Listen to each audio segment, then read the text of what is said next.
Huwag nyo nang iboto yang mga yan. Uulitin ko ulit yung mga pangalan, ha? Huwag nyo nang iboto si Paduano, si Pimentel, si Suarez, si Acop, Barbers, Abante, Asidre, Congon, Romualdez, Luistro, Ortega, yung sa One Rider, si Libanan, si Marcos. Naku, nakalimutan ko pa si Chua. Huwag nyo iboto yung mga yan. And all the others na nakita natin, no? Si Stella Kimbo, pinakita na nila sa atin kung sino sila. Alam mo, nag-iikot-ikot ako, no? Nakikita ko yung ibang bansa. Bakit ganon?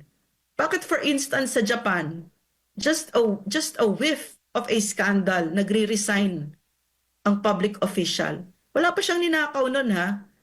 Itong mga ito, walang abilidad mahiya sa Pilipino. So sa susunod na elections parating, malapit na. Huwag nyo nang iboto yung mga yan, mga abusado. Okay? So ang iboto ninyo, yung marunong humawak ng kapangyarihan at gagamitin yung kapangyarihan na yan, hindi para mag-craft ng mga batas para makapagnakaw sila sa Pilipino. Yung mga certification by liquidation by certification, hindi na nahiya, 'di ba? Walang mga kahihiyan itong mga ito.